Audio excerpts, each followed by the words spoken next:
For this episode of Power Overwhelming, we will be talking about specs and abilities for Vanguard and Powertech tanking in 2.0. That's coming up.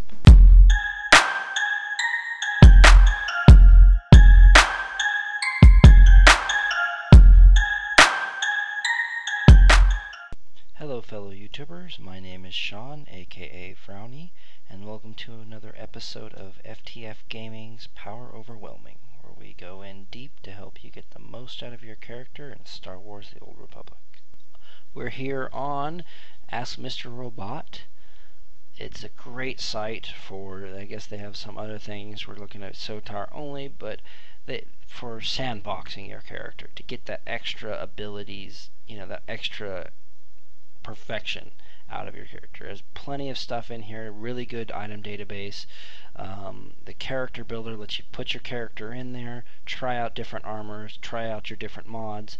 It's not perfect. There are some things that don't work. However, once you understand things that do and don't work and you kind of check it against what's going on in your character sheet in game, it really allows you to fine-tune your character to get the most out of it.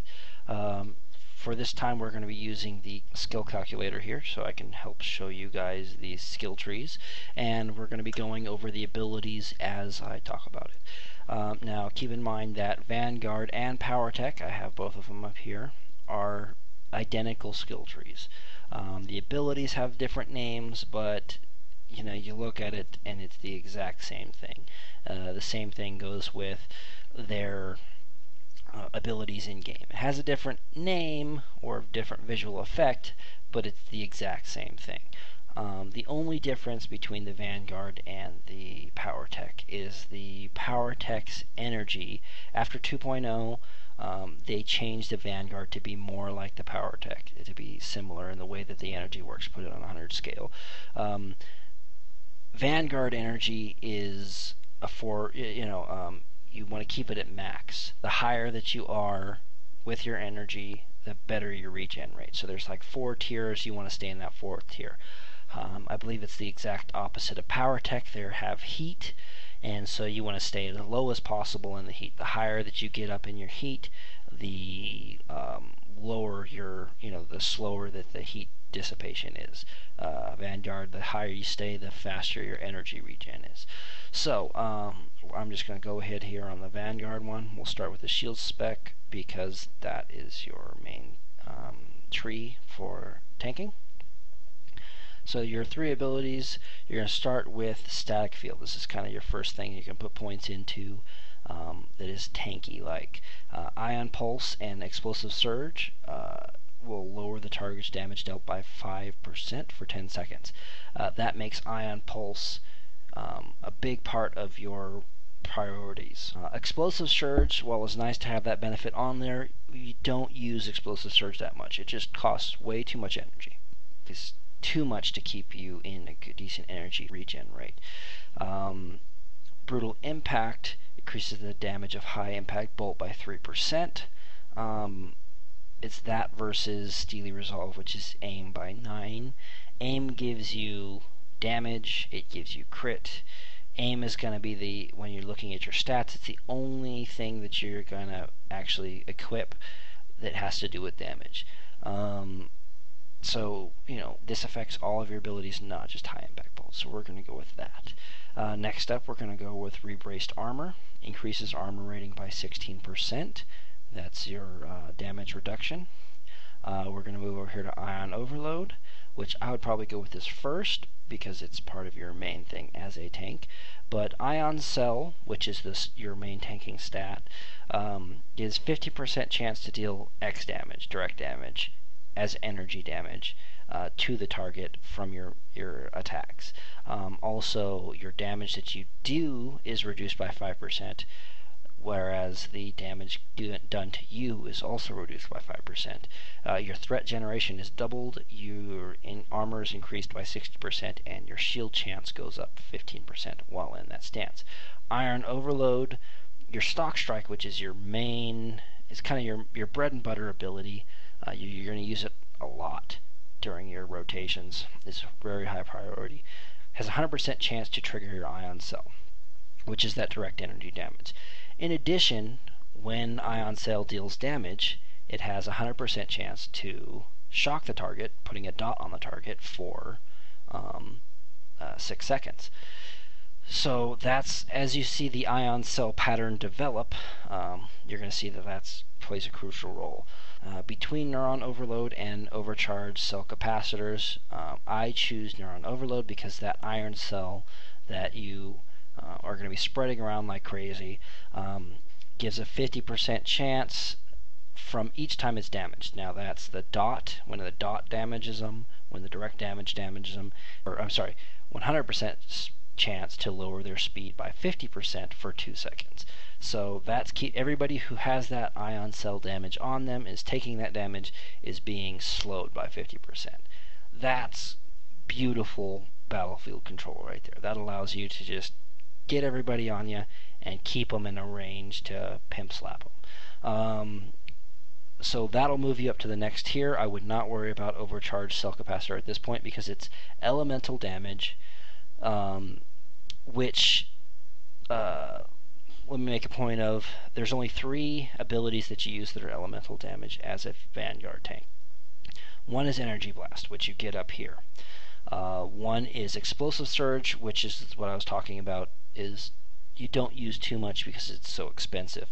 The last is Ion Pulse, which you do use fairly frequently, but it doesn't make up a huge portion of your damage output. So elemental damage isn't great, especially compared to your ability to control the battlefield. Next, you're going to come up here and do Riot Gas. Throws down a canister of riot gas over the area. This is one of your one of the 2 abilities that you have, defensive abilities that you're going to be using constantly. It's this one and your shield that you can throw up. This one has a much shorter cooldown, so you're going to be using it a lot more often. But basically what this does is when you bring everybody in, you stack them up, you drop this down, and it gives them an additional 70% slow to everybody within that cloud. Also, and these are buffs that just came to this ability and changes that came to this ability with the patch 2.0, but also suffering a 30% melee and accuracy loss. So that's beautiful for you as the tank who's supposed to be taking all the hits. Everybody in that cloud is blinded and they have a 30% reduced chance to hit you. No damage for you is beautiful. But also, say you get that, you lose aggro, you stack everybody up, you have this really good DPS who just puts out too much damage and he gets a little too excited. He pulls some of the aggro from you. The people standing in this thing have a 30% chance to miss him while shooting out, so that helps everybody. You also have Ceramic Plating, increases shield absorb by 4. And Shield Cycler increases your shield chance by 2. In addition, shielding an attack generates 4 energy cells. Beautiful energy regen. Every time you shield an attack, you get 4 energy cells. You don't notice it too much, but it's kind of one of those things in the background that helps you to maintain that level 4 energy regen. Next, you're going to move up into Supercharged Ion Cell, increasing the shield damage of increasing the damage by ion overload by 25%. So that's your direct damage and your dot damage that's increased by 25%. While ion cell is active, high impact bolt triggers a blast that hits everybody with your ion cell and then in turn gives them that dot with for 4 enemies within 5. Does not affect sleeping. So the premise behind this is you run up to your group, you stock strike them, which triggers the dot on them, because high impact bolt can only be done on incapacitated people or people suffering from periodic damage. So you run up, you stock strike, they do that has a 100% chance to do the ion cell, which then has a 100% chance to trigger the dot. And then all of a sudden, high impact bolt's available. Well, you shoot them with high impact bolt, and that spreads that damage and dot to 4 people around you. So that, and again, Ion Overload does a huge amount of threat, so that helps you to just maintain the control. Also, you're getting the benefit of neural overload on all of those targets. So this is kind of your big pattern here with the Ion Cell. Moving on, Ion Shield further increases damage reduction by 2% while Ion Cell is active. Less damage is always beautiful. Static Shield increases the crit chance of Stock Strike. Again, Stock Strike you're going to use so much, it's great. Explosive Surge, not used as much, but when you do use it, getting an additional 8% crit. In addition, shielding an attack has a 50% chance to finish the cooldown on Stock Strike. This makes Stock Strike wonderful because every time you use it, you do the Ion Cell. You start off your pattern of Ion Cell spreading, and every time you shield, you have a chance to have it come right back up. So you could run up, punch somebody in the face with the butt of your gun with Stock Strike, have them try and kick you back, you shield it, and Stock Strike comes right back up. You can wail them again, take out the other eye. It's great. Then moving on up, defensive measures. There's two parts to this one that are both kind of worthless. Harpoon has a 50% chance to mobilize target for 3 seconds. Now, while I do use Harpoon, mainly to control pats, or if you're grabbing aggro, somebody ran over and is beating on the healer, or beating on a DPS, you can use Harpoon to bring them back. While the immobilizing would be nice, I typically hit them with Stock Strike as soon as I pull them over. What that does is it does a huge amount of threat. So if you don't have them already and they're still interested in your friend, you also get this, Stock Strike does this Ion Cell, which does the dot, which does the neural overload, which is the 50% slow for 2 seconds. So that means that they're kind of stuck in the mud next to you. It allows you plenty of time to beat on them and get them, into your aggro. Really kind of having this negates this one, so you don't have to put any point in there. The other part of this is Stealth Scan has a 50% chance to mobilize targets. That's a PvP only ability. I've never used it. I haven't really PvP'd with this person, and this guide is talking about tanking as a Vanguard or Powertech. So really that has no use for us. So moving on up, you have Storm. Storm is your #1 use ability for starting your combats. There are 3 ways that I start a combat. One is I will use my Harpoon to pull a pat. If it's around other mobs, I'll grab it, yank it back, we'll beat on it. That way we don't have to deal with that guy while taking on the other group. The second way is if a group is really tightly packed, I'll use Mortar Volley to kind of get some initial heavy damage and threat onto them before using Storm to run in there and start my normal procedure.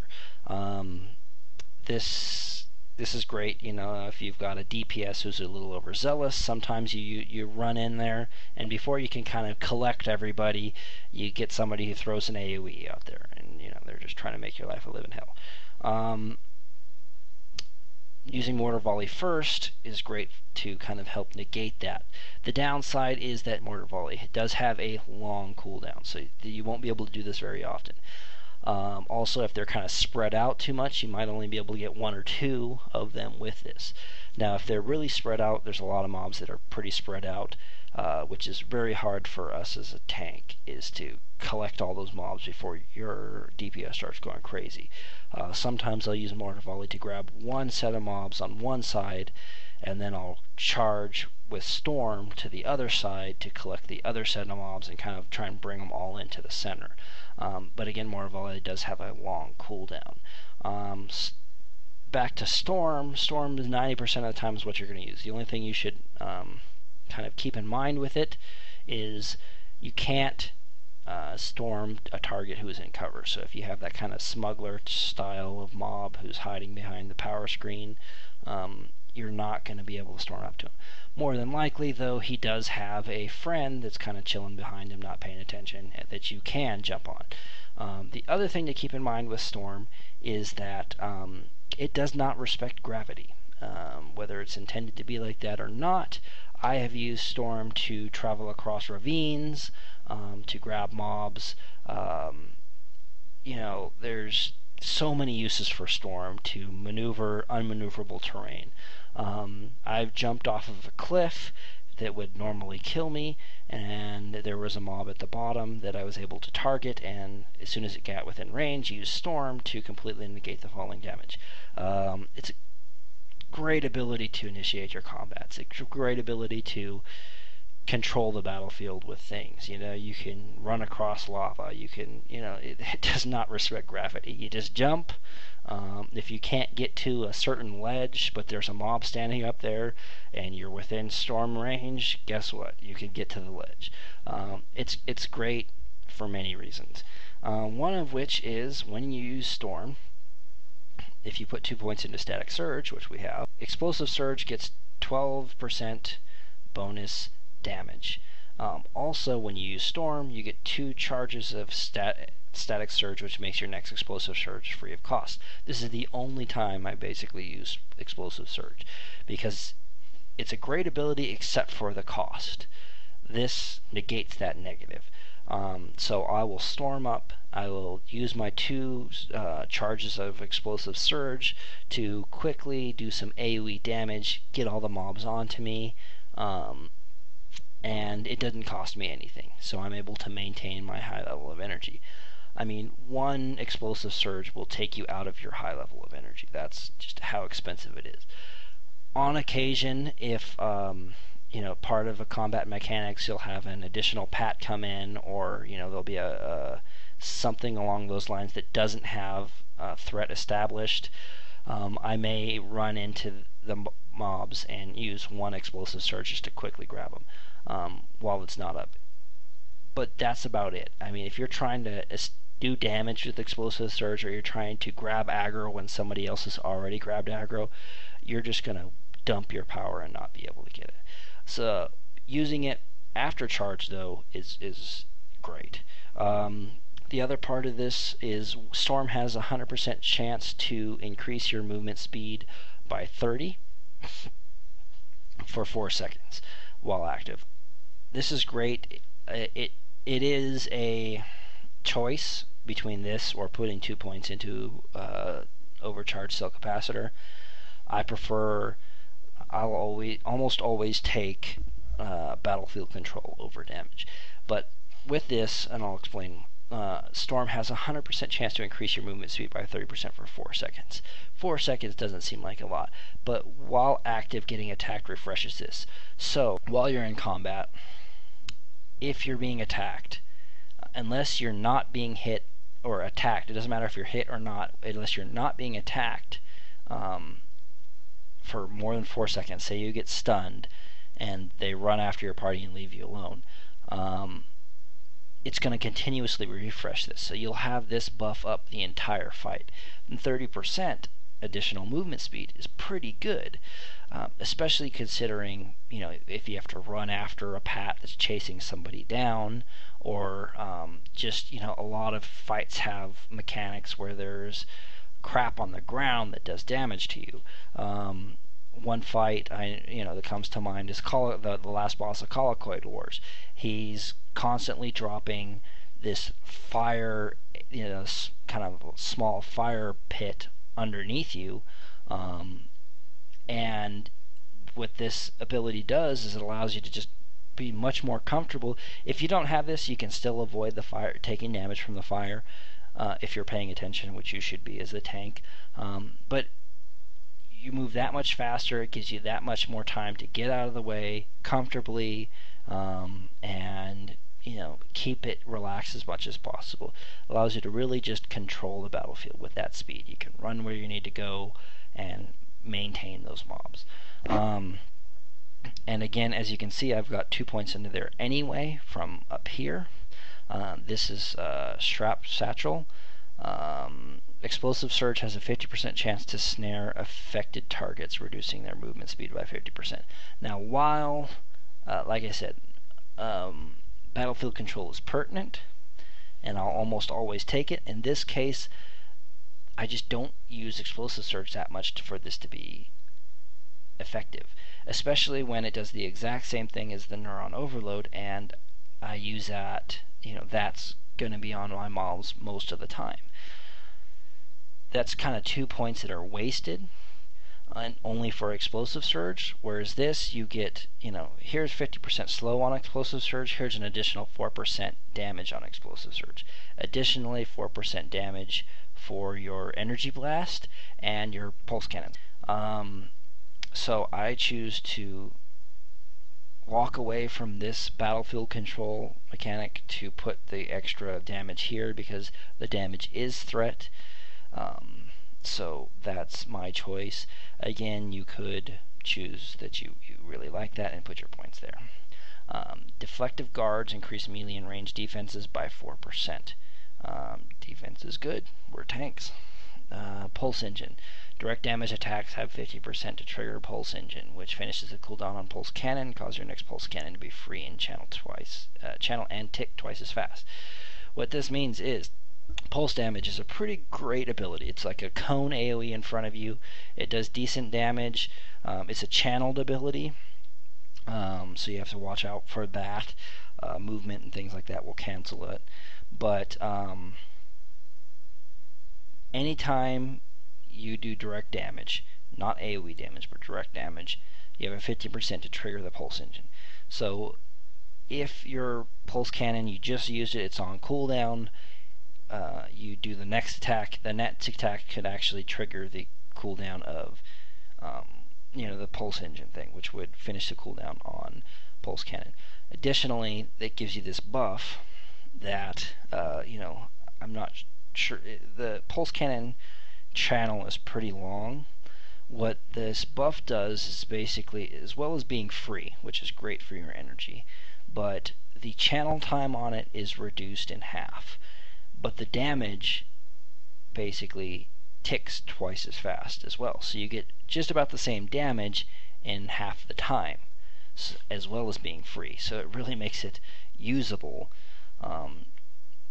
to kind of help you get in there. So sometimes, say there's a lot of mobs, I have teammates that help me, that really put out the AoE DPS fairly quickly. I'll storm in, I'll use my explosive surge, and then a pulse engine, whether or not it's off of, whether or not I have the buff. Quite often you'll get the buff right away off of your storm or something like that. But, sometimes it'll trigger right away with the buff. So here's one thing to keep in mind that kind of threw me for a loop. It triggers off of direct damage, not AoE attacks. However, basically, all of your attacks have the chance from to trigger Ion Cell, which is a direct damage attack. So, say you've got a 15% chance to deal your direct damage attack with Ion Cell from all of your damaging abilities. Ion Pulse is a damaging ability, so each time that wave pulses, you have a 15% chance to trigger your Ion Cell, which is a direct damage, which then has the 15% chance to trigger your pulse engine. So you run up, and this has happened to me a number of times. I've run up, I've used pulse engine, it's hit all of these targets, and then while I'm still channeling the pulse engine, or the pulse cannon, the pulse engine triggers, which I'm able to right away shoot it again. So that's a lot of AoE damage. It's great for maintaining damage on a bunch of targets. Moving on up, we have Power Screen. Shielding an attack or triggering your Ion Cell generates a power screen. You can stack up to 3 times. Each screen is 1% absorb rate for 20 seconds, but each time you add a stack, it refreshes that. So that alone, you stack up, you get 3% absorb throughout the fight. The main thing is that it also reduces the cooldown on Energy Blast every time that triggers, and Energy Blast uses your power screens, which we'll get into when we get up there. But this is kind of like these two work together. So Soldier's Grit has two parts to it: adrenaline rush, which is kind of your oh crap, I'm taking damage, I'm gonna die ability. Adrenaline rush, you use that, it gives you fired up for 60 seconds, which does nothing other than the fact that if you fall below 30%, that buff goes away, and you get the adrenaline rush buff, which heals you very quickly up to a max of 30%. So say you're dropping down, you're taking a whole bunch of damage, you use adrenaline rush, that's going to be a whole lot of healing for a short period of time to help you maintain your health through like some heavy damage, or to stay above the dying point. The downside to the adrenaline rush is that once you hit that 30% ability, it doesn't do anything. So say you think you're going to be taking a whole bunch of damage, and your healer is stunned, you're at about that 30% range, you go, oh crap, and you pop adrenaline rush. You go drop below 30% to 28%, which triggers the adrenaline rush buff, and you get that heal up to 30, and then your healer comes out and of stun and throws some heals on you really quick, gets you back up. You've just wasted that ability. With Soldier's Grit, above 30%, you actually heal yourself for 2% so that makes it to where it's not a wasted ability in those circumstances. Also, it's a very rapid heal when you're under 30%. So say you don't take as much damage as you thought you're out soloing, you run through some piles of whatever, and you're taking a whole bunch of damage, you're looking like you're going to die, you think he's going to use it all up, but it doesn't, and you very quickly get back up to 30% and waste it. In this case, it's just going to continue to heal you for the 2% of life every second until the buff goes away. So it really makes Adrenaline Rush much more of a usable oh crap ability than previously without that buff. The second part of this is you have the ability Battle Focus, which gives you 20% range and tech crit hit for 15 seconds. This is kind of your,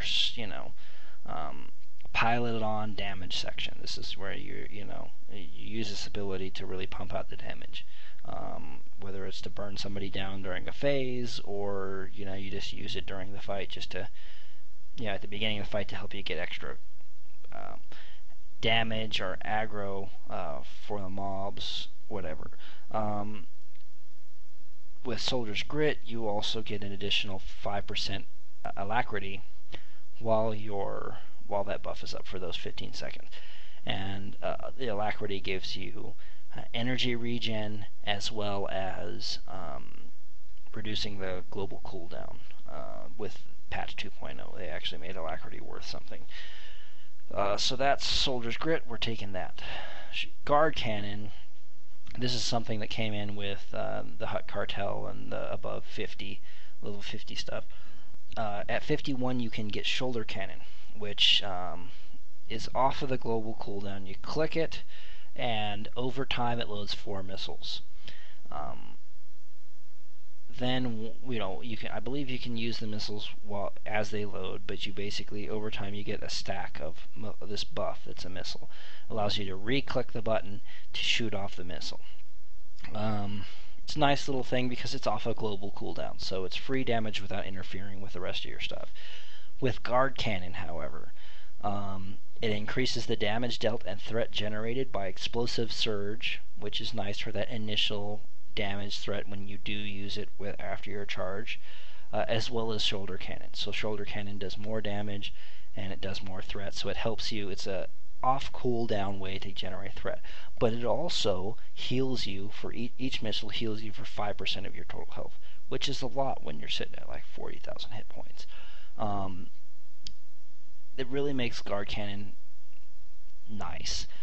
For say you have you're fighting a boss that has a very spiky damage phase, you could save it for that. You prep your Guard Cannon because it does take time to load all 4 of those missiles. So you know that phases are coming up. You pop guard cannon.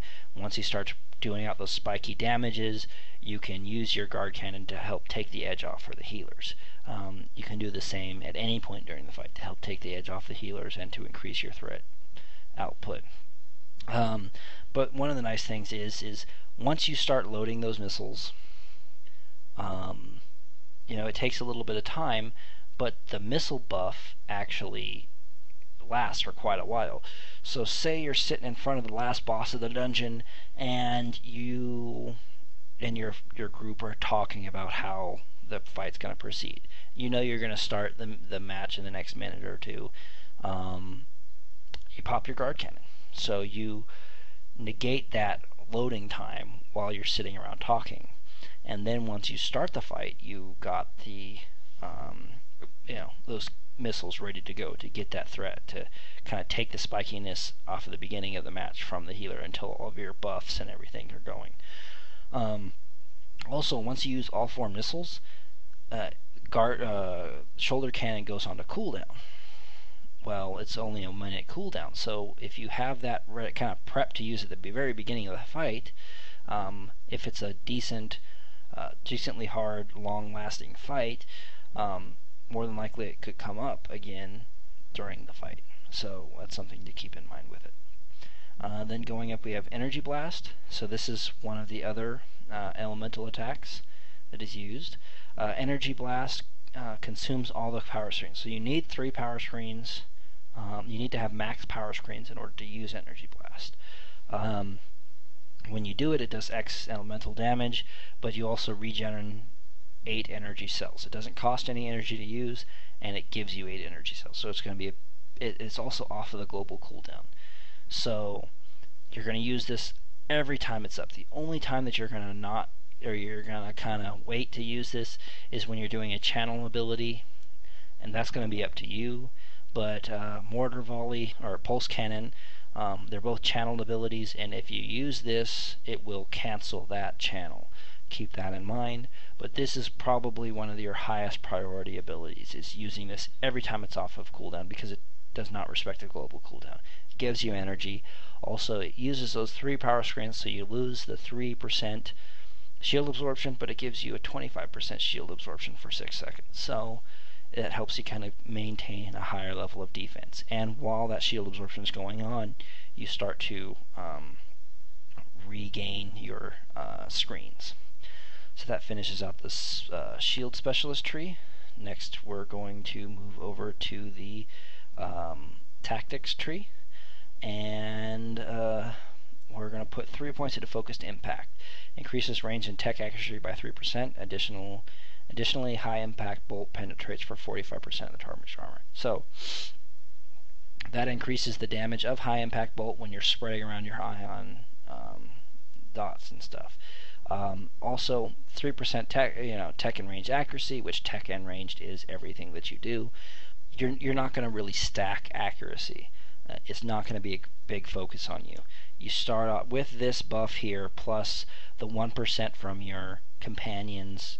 You're really nice to one of your companions. You get that 1% buff from them.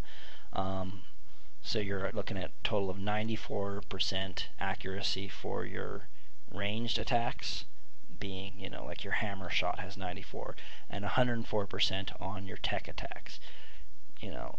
So that's really all that you're going to need for accuracy. You're not going to stack it. So getting it here means that you don't have to worry about it in your gear.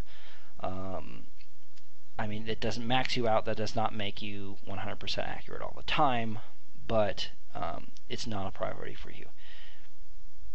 Then up here, this increases the effect of your cells. The only cell that we're worried about is the ion cell, which increases the damage dealt by ion cell by 8%. And I believe that's for the dots. If you guys know this for sure or not, please comment, post below. I believe that is for, and all of these things that affect the ion cell, affects the dot and the damage, because when you hover over the dot on the person, it is called ion cell. So that's tactics. Now over here in assault, you have a choice. You have 4 points to spread. you can put 2 into heavy stock, increases the damage dealt by stock strike by 8%, 4% by each, which, again, that's your bread and butter, so that's damage output for you and threat gen.